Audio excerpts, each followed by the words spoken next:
Ready for a deep dive into a life story that's taken someone from a childhood surrounded by social justice all the way to the vice presidency. Sounds fascinating.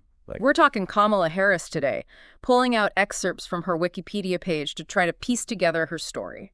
I think what's so interesting about her is that when you dig into her background, it's clear her path was being shaped long before she ever even thought about running for office. Right, it wasn't like one day she woke up and thought, I'll be vice president. Exactly. Okay, so intriguing origins. Even just that phrase, it feels fitting. It does, doesn't it? Born in Oakland, California, to immigrant parents. Right off the bat, you've got a diverse upbringing, a mix of cultures and perspectives shaping her worldview.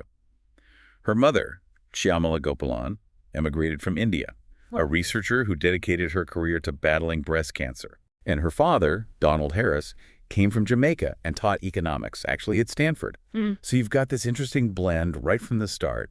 Academia, global influences. It makes you wonder what kind of dinner table conversations were happening in that house. You know, economics, social justice, global issues. It's not hard to see how that environment might shape someone's worldview. Plant the seeds for her later interests. More than just planting seeds, though, right? It's like cultivating a very specific approach to leadership. Having parents who challenge conventional thinking, academics who question and explore. It's no wonder she approaches problem solving with that same kind of lens, looking for the root causes, the nuances, before diving into solutions. Exactly. And speaking of influential figures in her early life, there's her sister, Maya Harris. Right, can't forget about Maya. Yeah. A pretty impressive woman in her own right. A lawyer, political analyst. Law and politics seem to be in the family blood. Definitely something to consider. Having those role models, seeing women in her own family navigating those fields, which, let's be honest, have traditionally been dominated by men. For sure. It probably had a huge impact on her own aspirations. I would imagine so. Okay, so now she's ready for college. She could have gone anywhere, but she chooses Howard University, a historically Black university. What a statement. It really was. It speaks volumes about her commitment to her own identity, wanting to learn and grow within a community that shared her heritage. Absolutely. She was putting herself in places, consciously it seems, that would challenge her worldview. And then it's on to law school. UC Hastings.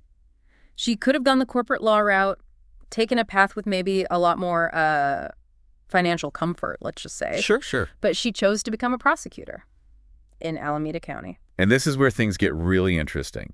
This decision, and it's something that's been debated throughout her career, by the way. Yeah. It gives us a glimpse into her relationship with the justice system, one that's clearly complicated. Those years, they shaped her perspective on crime, on law enforcement's role, and they still inform her policy decisions even today. It's a period that's brought both praise and criticism. Exactly. You have people who applaud her for being tough, an effective prosecutor, and then you have others who argue her approach might have actually perpetuated some of those inequalities that plagued the criminal justice system. So how do we make sense of those contrasting viewpoints? It's crucial for understanding her later work, particularly her advocacy for criminal justice reform. We see those early experiences playing out on a national stage as she pushes for change. Okay, so it wasn't just about putting people behind bars. It was about understanding the system from the inside out, grappling with its strengths, its flaws. Exact. Which leads us perfectly into her rise in California politics, from San Francisco District Attorney to becoming California Attorney General, a position she fought hard for, by the way, won by a very slim margin. It's important to remember, at the time, she was only the second African-American woman in the entire country to hold that office. Wow. Think about that for a second. Yeah, that's huge. Okay, so before we move on to her time on the national stage, because we know that's coming, Right. What are some defining moments from her time as Attorney General that our listeners should keep in mind? Well, there are many, but one that stands out is the creation of the state's first Bureau of Children's Justice. This wasn't just about going after criminals. It was about recognizing that children within the legal system, Right? they have unique vulnerabilities, and they deserve to have someone specifically advocating for their rights. So it's about more than just prosecuting criminals. It's about using her power to protect the vulnerable. Exactly. And that seems to be a recurring theme throughout her work, this commitment to protecting those who are often overlooked or marginalized. And that brings us to the next chapter, the one where she takes that commitment to a national stage. Talk about a big stage, right? And she jumps right in, runs for president in 2020. ambitious, to say the Oh, least. absolutely. And even though she didn't end up securing the nomination, the campaign itself was a huge moment, historic, really. No other way to put it. First major party nomination for a woman of color. It really made you realize how much times had changed. Or maybe we're finally changing. I don't know, did you feel that way? Absolutely. It was like down. I can only imagine what kind of impact that had, especially for young people seeing themselves represented on that level. It's like, hey, this could be me someday. Huge moment for representation, no doubt. Yeah. And it wasn't just about checking boxes either, Yeah. right? She ran on issues that resonated with a lot of people. Issues rooted in social justice, economic equality, the need to reform systems that just weren't working for everyone. Right, right. Systems that have historically harmed marginalized communities. Exactly. And that brings us to the next chapter, one that I think surprised a lot of people. When Joe Biden chose her as his running mate. Talk about another earthquake moment, not just making history, but like solidifying it. The first female, first black person, first Asian American vice president. That's a lot of firsts to carry all at once. It really is. And with those firsts comes a whole lot of expectation and probably a fair amount of pressure, I'd imagine. It's not just about representing the Biden administration. It's about carrying the hopes and dreams of so many people who see themselves in her story. Absolutely. Okay, so we've talked about how remarkable her path to the vice presidency has been. But what about the actual work? What can we learn from her time in office so far, her policy positions, her leadership style? One thing that's been interesting to watch is how her early experiences, particularly as a prosecutor, have shaped her approach to things like criminal justice reform. Yeah, we talked about that earlier, how her time as a prosecutor gave her this really unique perspective on the complexities of that system. It's not just about being tough on crime or soft on crime. It's about understanding that there are real people impacted by these policies and that sometimes the solutions aren't so black and white. Exactly. And that's where her background in law, combined with her understanding of those deeper social justice issues, allows her to engage with those conversations on a whole other level. Yeah, like bridging the gap between theory and reality, bringing those lived experiences to the table. Precisely. And it's not just criminal justice reform either. We see that same thoughtfulness, that commitment to understanding the human impact of policy in her work on immigration, climate change, voting rights. Speaking of voting rights, she's been very vocal on that issue, even in the face of some pretty fierce opposition. What do you think is driving her on that? I think it goes back to that deep understanding of how fragile democracy can be and how important it is to make sure everyone has a voice. Her own experiences growing up in a household where civic engagement wasn't just encouraged, it was expected. It was part of life. Exactly. So for her, it's not just about politics, it's about protecting the very foundation of our democracy. It is personal. Very much so. And that actually leads into another one of her strengths as a leader, her ability to connect with people. Even when the political climate feels really divisive, she's known for her warmth, her approachability. She can find that common ground, even with people who might see things differently than she does. It's like she disarms people with how genuine she is, right? It's not about scoring points. It's about understanding where the other person is coming from and finding a way to move forward together. Right. And that's something we need more of, wouldn't you say?